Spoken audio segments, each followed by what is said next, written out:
Kula nuwun sugeng enjang para kadang niki teng lokasi Museum Kesaktian Pancasila. Kaleresan niki sawu kegiatan outing kelas SMP Negeri Kali Soma Gede kelas 8 angkatan 2021 kalihwus langkung. Niki dinten Kemis gangsal Desember 2021. Gerbang kawiwitan kita mlebet pelataranipun wiyar. Teng mriki kapampang kangge informasi koleksi relik enten tabung selam ABM 1M, tabung selam buatan Rusia yang digunakan pasukan Kipam KKO saat masuk ke dalam sumur untuk mengangkat jenazah pahlawan revolusi. Lajeng radio GRC 9, radio AM buatan Amerika Serikat yang digunakan sebagai alat komunikasi dalam operasi penumpasan pemberontakan G30 SPKI. Lajeng teropong Nippon Kogaku, teropong kamera ugi kelas film gadanipun Kapten Anumerta Pierre Andreas Tendian. Lajeng seragam PDU ageman dinas upacara kagunganipun Jenderal TNI Anumerta Ahmad Yani.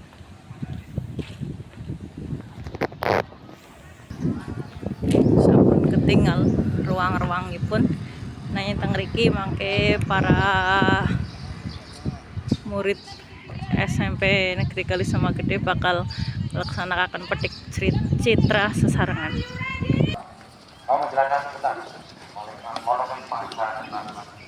Kalian Bapak Tri Haryono niki badhe ngemong para larejar saking SMP Negeri Kali Soma Gede.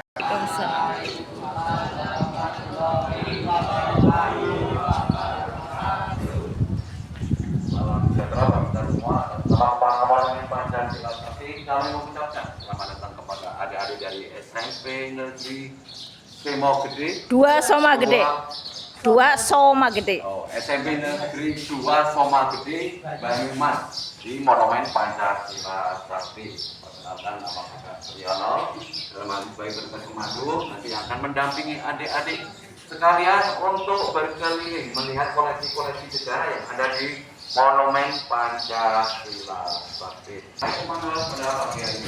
Monumen Pancasila Sakti terletak di Jalan Raya Pondok Gede, tepatnya di desa atau kelurahan Lubang Buaya, Kecamatan Cipayung, Jakarta Timur. Monumen Pancasila Sakti ini mempunyai luas 14,6 meter, terhitung dari mulai pintu masuk pintu gerbang utama sampai ke belakang, luas keseluruhannya 14,6 meter. Monumen Pancasila Sakti ini dibangun ide atau gagasan yang datang dari TNI Angkatan Darat yang diprakarsai oleh almarhum Bapak Soeharto, Presiden kedua Republik Indonesia. Adapun maksud dan tujuan dibangunnya Monumen Pancasila Sakti yang pertama yaitu untuk menghormati atau menghargai dan mengenang jasa-jasa para pahlawan revolusi. Kemudian yang kedua untuk mengingatkan kepada seluruh warga negara Indonesia, terutama generasi muda agar selalu waspada terhadap bahaya Latin komunis, agar kelak di kemudian hari peristiwa ini tidak terulang kembali di negara kita. Kemudian yang ketiga yaitu sebagai sarana edukasi dan wisata. Jadi adik-adik berkunjung ke Monumen Pancasila Sakti, selain untuk berrekreasi, adik-adik juga akan mendapatkan wawasan ilmu tentang sejarah pahlawan revolusi. Baik adik-adik, ke depan nanti ada 3 lokasi yang akan kita kunjungi. Yang pertama ada area Tugu Monumen. Ini merupakan bangunan pertama kali yang ada di Monumen Pancasila Sakti, di mana mulai dibangun pada pertengahan bulan Agustus tahun 1967. Dilakukan dalam 2 tahap. Tahap yang pertama yaitu ada lapangan Sabta Marga dan Cungkup Sumur. Kemudian yang kedua ada Tugu Monumen. area Tugu Monumen Pancasila Sakti juga ada beberapa koleksi yang bersejarah, yaitu ada 3 rumah bersejarah, ya. Ada rumah penahanan, rumah pos komando, dan rumah dapur umum. Mengapa disebut bersejarah? Karena ketiga rumah ini yang dipakai oleh PKI pada saat melakukan gerakan 30 September di Lubang Buaya tanggal 1 Oktober 1965. Dan juga rumah ini menjadi saksi sejarah sebelum dan sesudah kejadian di 30 SPKI. Kemudian ada 1 kendaraan truk BS Artayasa. Tugu Monumen Pancasila Sakti ini diresmikan pada tanggal 1 Oktober 1972 oleh Bapak Presiden Soeharto. Nah, pada tahun 1972 ini Monumen Pancasila Sakti sudah mulai dibuka untuk kunjungan umum sampai sekarang. Kemudian lokasi yang kedua, nah sekarang kita berada di Museum Paseban atau Museum Monumen Pancasila Sakti yang diresmikan pada tanggal 1 Oktober 1981 oleh Bapak Presiden Soeharto. Dan di dalam Museum Paseban ini terdapat ada ruang teater tempat penayangan pemutaran film G13 PKI. Kemudian ada ruang transit VIP dan VVIP, yaitu tempat presiden dan wakil presiden pada saat pelaksanaan upacara Hari Kesaktian Pancasila.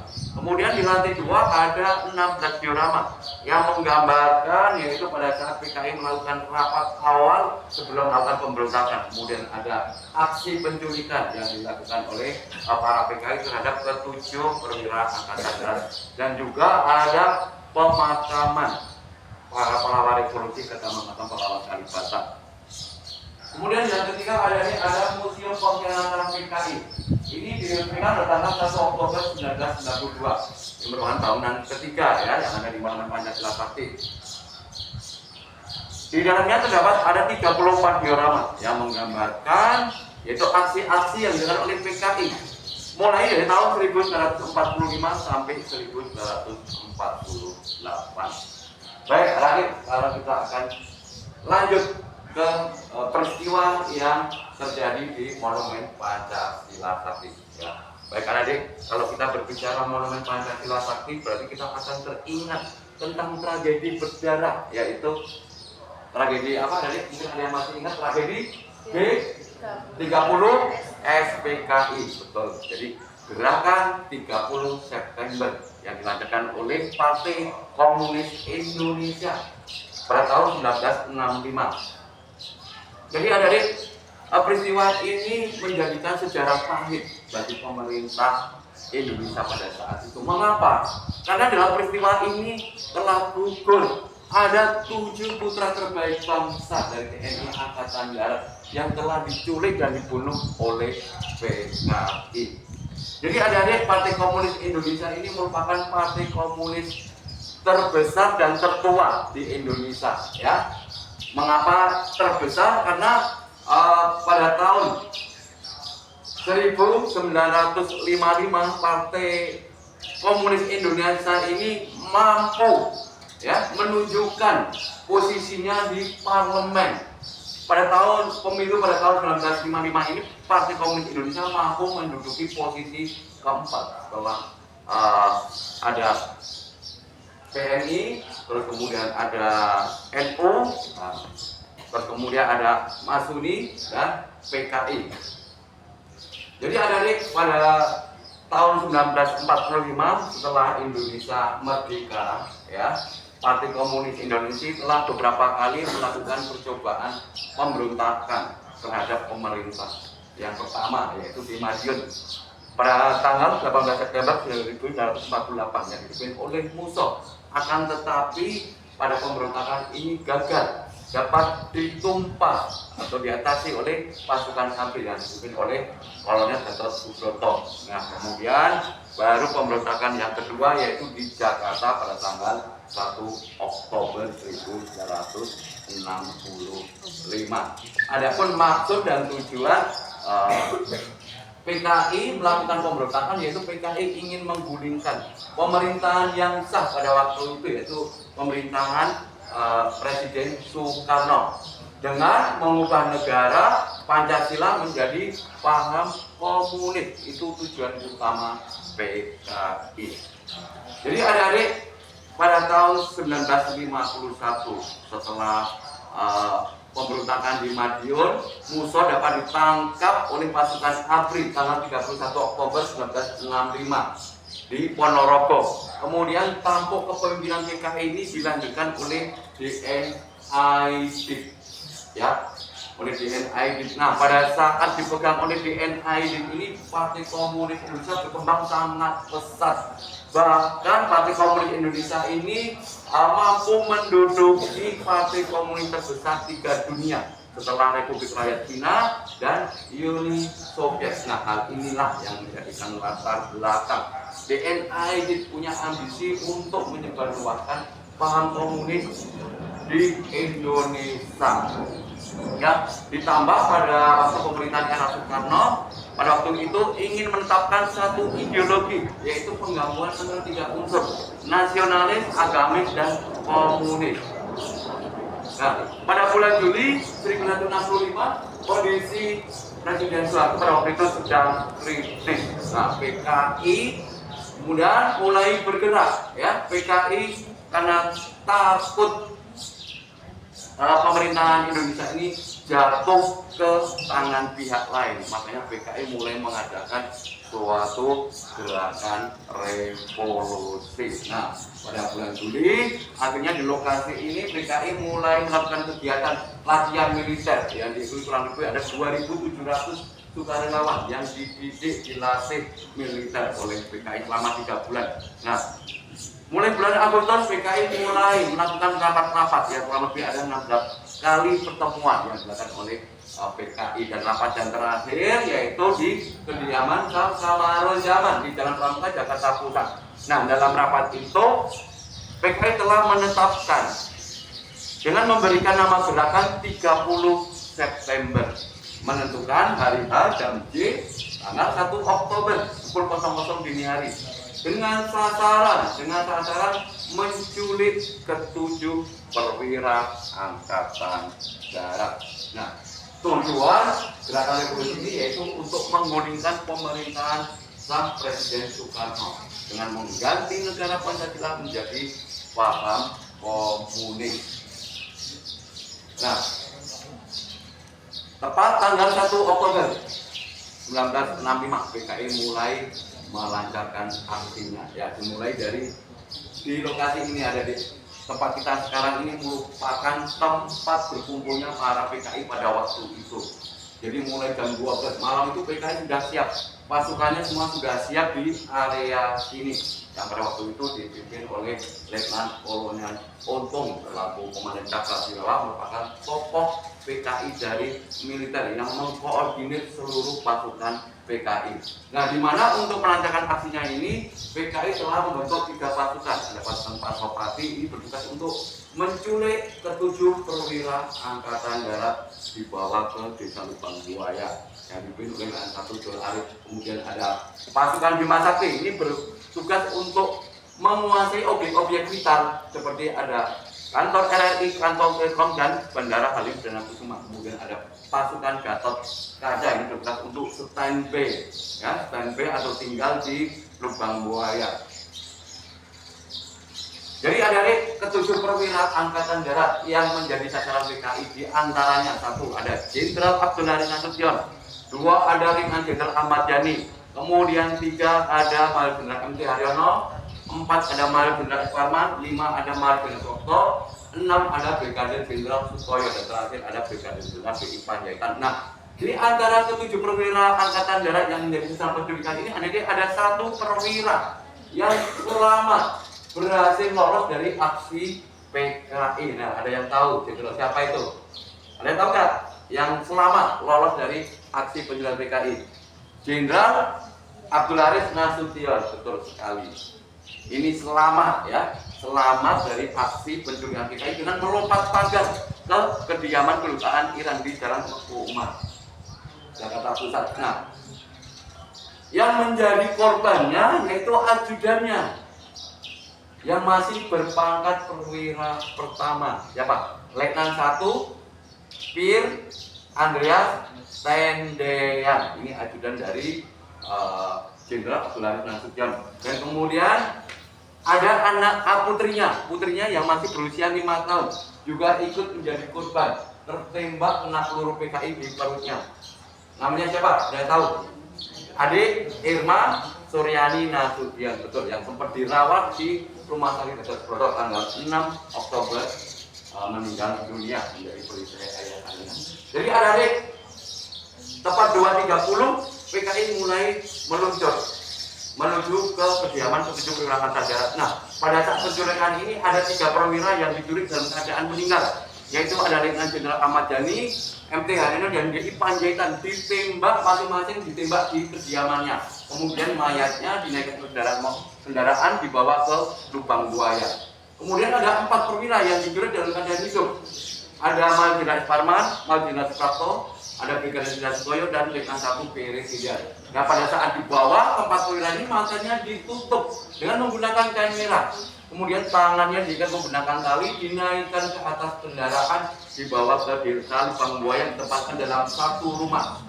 Nah, di situ ke-4 perwira ini disiksa, dianiaya beramai-ramai oleh para pasukan PKI secara kejam, tidak manusiawi.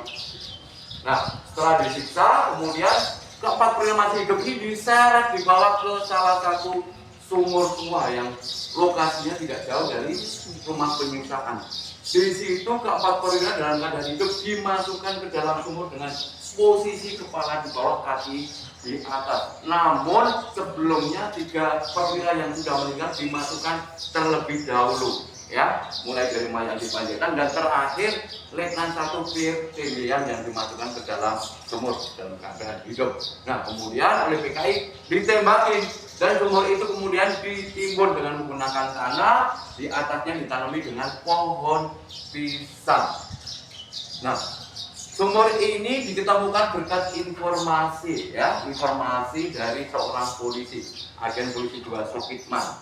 Jadi Pak Sukitman ini pada tanggal 1 Oktober jam 4 pagi di daerah Blok F Jalan Syekh Iskandar sedang berpatroli, mendengar suara tembakan dari arah Jalan Hasanuddin, dan memang lokasinya tidak jauh. Nah, karena curiga Pak Sukitman menghampiri suara itu, dan kebetulan di situ PKI sedang menculik Pak Panjaitan. Jadi tembak kepalanya Pak Panjaitan pada saat diculik. Nah, suara tembakan ini terdengar oleh Pak Sukitman. Nah, pada saat sampai di rumah Pak Panjaitan, Pak Sukitman terlihat oleh PKI. Akhirnya ikut ditangkap dan dibawa ke desa Lubang Buaya. Namun pada waktu itu bisa selamat, tidak dibunuh oleh PKI karena memang bukan sasaran utama Pak Sukitman ini. Tanggal 2 Oktober tertangkap oleh pasukan RPKAD pada saat melakukan pembersihan di Halim Perdana Kusuma. Kemudian dibawa ke markas RPKAD, diceritakan tentang peristiwa yang dialaminya.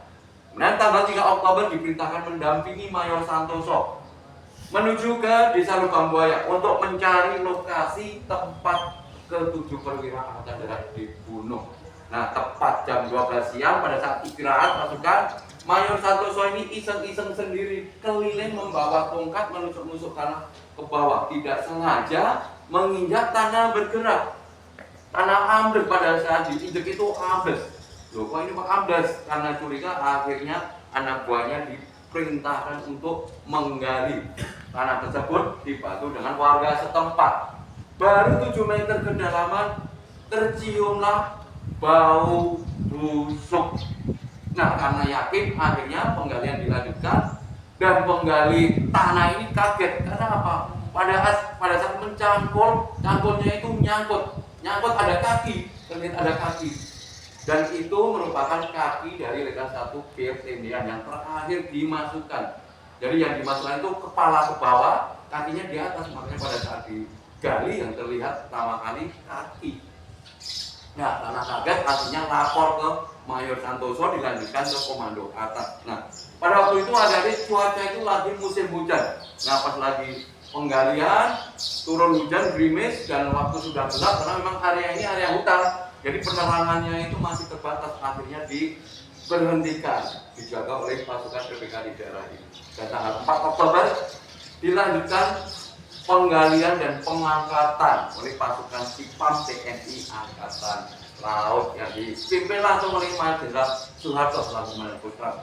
Diangkat menggunakan tali satu persatu, jenazah itu diikat dari dasar sumur, kemudian diangkat ke atas, kemudian dimasukkan dalam kotak peti jenazah, dibawa ke SPAD untuk divisum dan diotopsi, kemudian disemayamkan di Mangkupusat, dan tanggal 5 Oktober dilakukan pemakaman secara militer ke Taman Makam Pahlawan Kalibata. Nah, kemudian setelah kejadian ini pada tahun 1966 berdasarkan MPRS nomor 25, pemerintah secara resmi membubarkan Partai Komunis Indonesia sampai sekarang. Dan kemudian pemerintah menetapkan terhadap ketujuh Jenderal Perwira Angkatan Darat ini ditetapkan sebagai pahlawan revolusi nasional dan dianugerahi pangkat satu tingkat lebih tinggi, pangkat anugerah. Ya. Baik, adik, mungkin ada yang mau ditanyakan mengenai tentang peristiwa G30 SPKI yang ada di Monumen Pancasila. Kalau tidak ada, yuk semuanya berdiri, kita akan menuju ke area monumen.